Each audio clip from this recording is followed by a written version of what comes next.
Well, at lunch there was some talk about free will, and I sat listening with some amusement. Where's Auntie? Did he leave? Oh, you're sleeping now.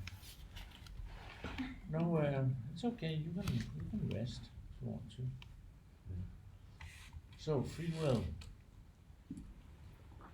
Do animals have the option to make choices? That must be the essence of free will, that you can make a choice. You can choose between 2, 3, whatever infinite number of options, and freely and of your own determination. And fish who, in a school of fish, they don't have free will. Higher evolved animals have some limited free will, they make choices. And humans who are very undeveloped similarly have very little free will, they act on impulse. And the more you progress spiritually, the more free will you get, until when you're liberated, you have full free will. Or let's say 97, like pure alcohol. 97% free will. Now, what determines that you don't have free will? That's your prarabdha karma and your vasanas. So I should talk about karma. You have 3 kinds of karma. You have the sanchita karma, which is the enormous pile of karma you've built up through your lifetimes. And it's latent.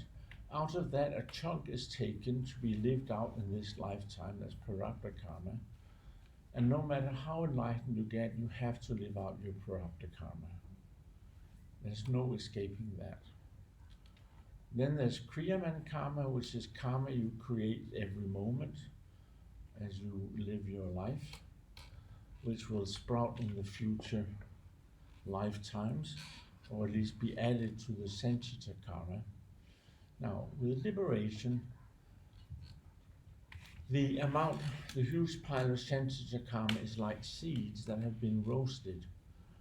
It's still there, but it can't sprout. It can't produce any effect. So obviously you have free will. Free will, or your will, is also determined by impressions from past lives, vasanas, which goad you to do something, push you to do something, move in one direction or another in your life. And that's still there, but you have the free will if you want to follow it or not. So you have choice. That must mean you have free will. And very undeveloped, spiritually undeveloped people do not have that choice. They are simply driven by their vasanas and their prarabdha karma, and live very much stimulus-response lives. And as you develop, you get over the stimulus-response reaction, behavior. So you have choices. You still feel the stimulus and the latent response, but you have the choice if you want to follow it or not. A very primitive person, if he gets irritated, he expresses anger like that. On a more evolved level, you have a choice if you want to express it as anger or not. You see?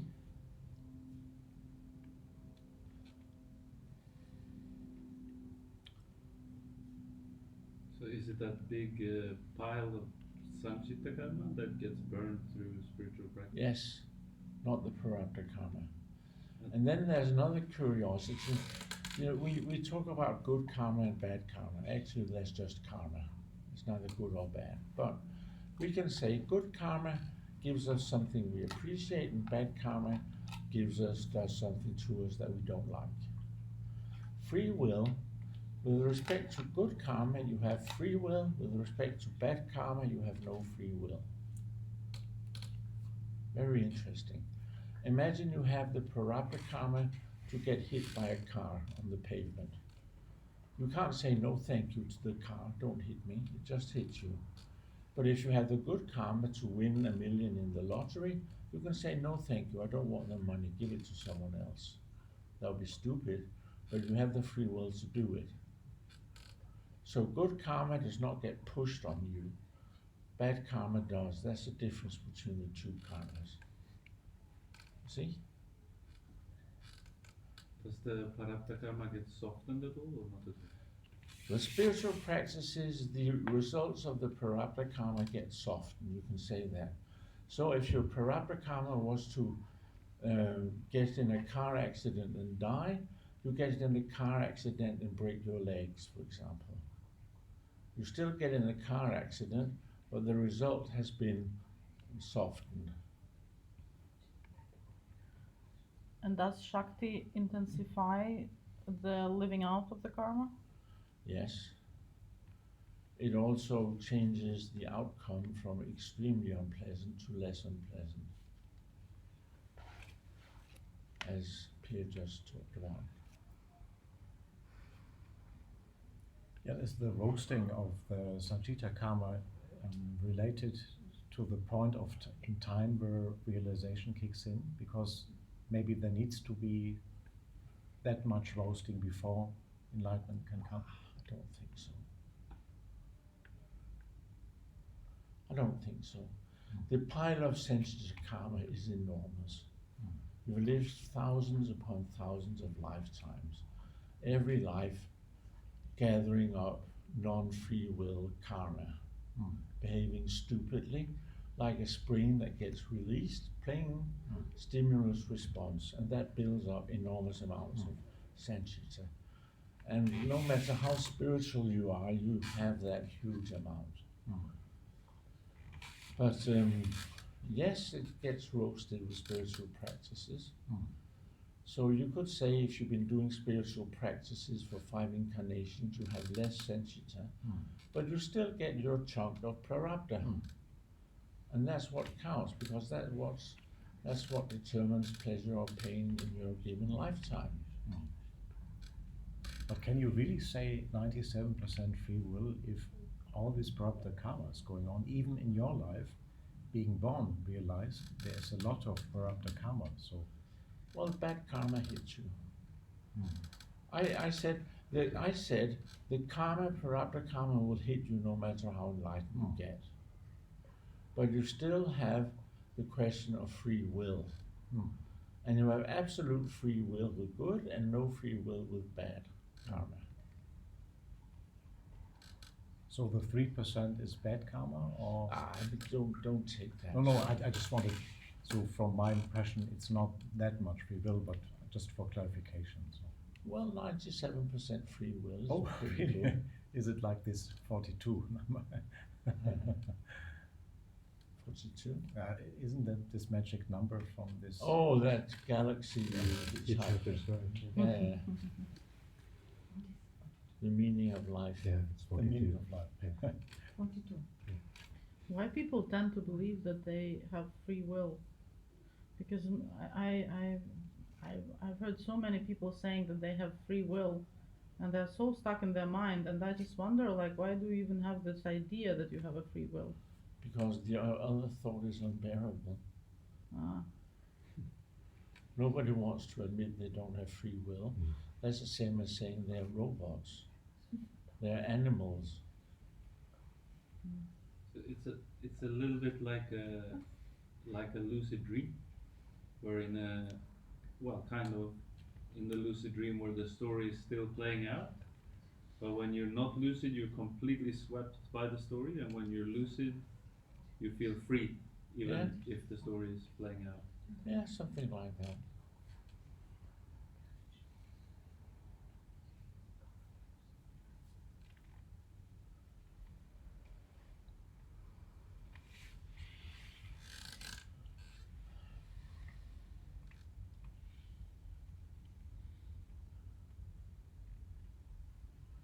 But when you are spiritually advanced, you can see the karma coming before it hits you. And then you have the option to step aside or remain and get the full blow. It takes some reflection, self-reflection and introspection. But as it begins, you can step aside and the full blow misses you. And you can still stay on track towards your goal, just from a different angle. And are you, you're not piling up more karma, but I assume even you are not perfect, like in a karmic sense in every situation. So is there like a balancing that you may be having the day after or whatever? I just had it last year that a neighbor of my parents, she broke her front leg, I don't know the term, and there was like some thoughts in my mind, oh, how stupid can one be, like to break this part. And I think some days later, I ran into an open metal board in my apartment. Oh, Here how it can happen. I'll show you. You don't understand, no it's still problem. building up karma, Yeah. but I know it's not me. So it won't sprout.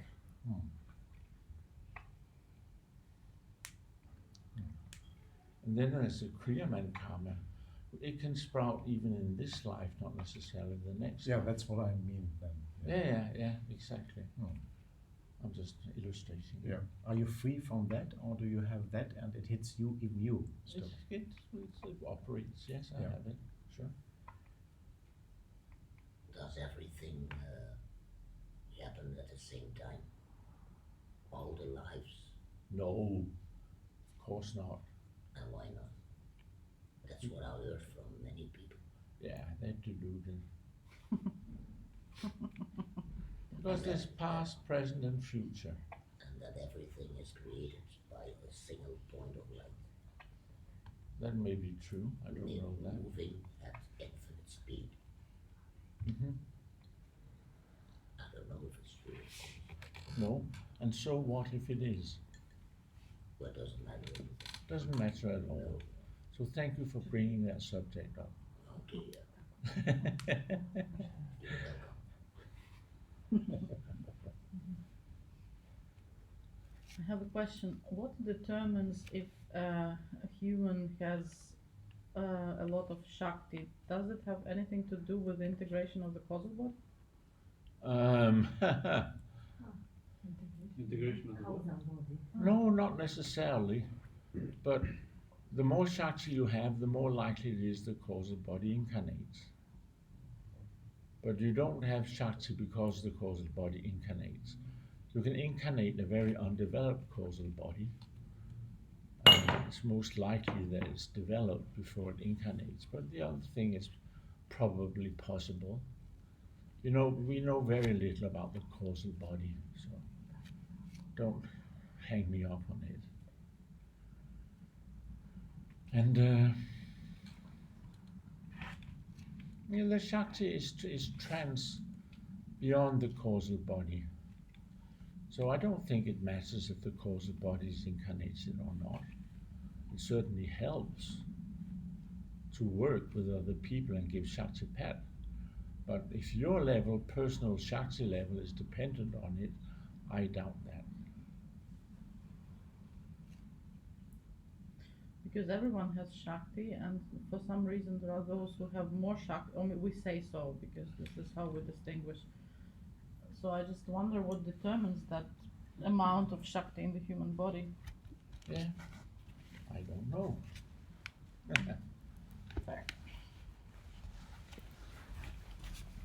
Does an enlightened person have a heavier karmic burden if they do wrong, if they do immoral acts?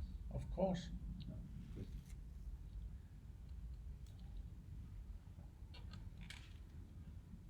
But is there wrong and right on that level? Sorry? Is there wrong and right on that level? It's like there is just Well, let's say hurting other beings. Yeah, it will still give them karma, Kriyaman karma, and it'll hit them in this or the next life.